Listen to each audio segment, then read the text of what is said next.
আজকে শোষিন্দাতে আমি আপনাদের সামনে এসেছি অভিনেত্রী হিসেবে নয়, একজন প্রার্থী হিসেবে, তৃণমূল কংগ্রেসের প্রার্থী হিসেবে মেদিনীপুর লোকসভা কেন্দ্রে দিদি আর আমার ভাই অভিষেক সহ আমাদের তৃণমূল কংগ্রেসের পরিবার তারা ভরসা রেখেছেন আমার উপর এবং আমাকে এখানে আপনাদের জন্য, যাতে আমি আপনাদের কাজ করতে পারি। যেমনটা আমার ভাই সূর্য বললেন, আপনাদের বিধায়ক এখানে শুধু উনি উপস্থিত নন, আমার সাথে আজকে যারা ছোটরা এখানে আছো তোমাদের অনেক অনেক ভালোবাসা।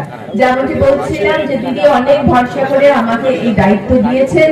আশা করবো যে আপনাদের আমাকে পছন্দ হয়েছে এবং আমার পাশে থাকবেন। যেমনটি ভাই সূর্য বললেন যে 2.5 বছর ধরে আমি আমার এলাকায় অর্থাৎ মেদিনীপুর বিধানসভাতে খুব মন দিয়ে কাজ করেছি, মানুষের সাথে থেকেছি, পাশে থেকেছি, উন্নয়ন করেছি, দিদিকে বলেছি যেখানে যেখানে কমপ্লেন ছিল সেই কমপ্লেন গুলো সলভ করার চেষ্টা করেছি, কিন্তু এখনো করে চলেছি।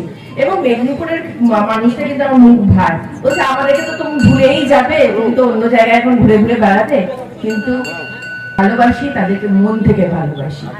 আমার উল্টো দিকে মাননীয় এমপি এখানকার বলেছেন না যে জুনমালিয়ার মুখটা সুন্দর, সুন্দর মুখ দেখে মানুষ ভোট দেবে না, কিন্তু এখানকার মানুষেরা জানেন মেদিনীপুরে, আর আমি তো মেদিনীপুরেরই মেয়ে মহিষাদলে, সুতরাং মেদিনীপুর মানুষ জানে যে জুনমালিয়ার মুখ সুন্দর।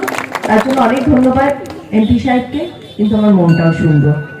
আর আশা করবো যে আপনারাও আমাকে আন্তরিকতার শুভেচ্ছা, আন্তরিকতার সঙ্গে যেভাবে আপনারা এখানে উপস্থিত হয়েছেন সেই একই আন্তরিকতার সাথে আমাকে আপনারা ভালোবেসে নিজেদের কাছে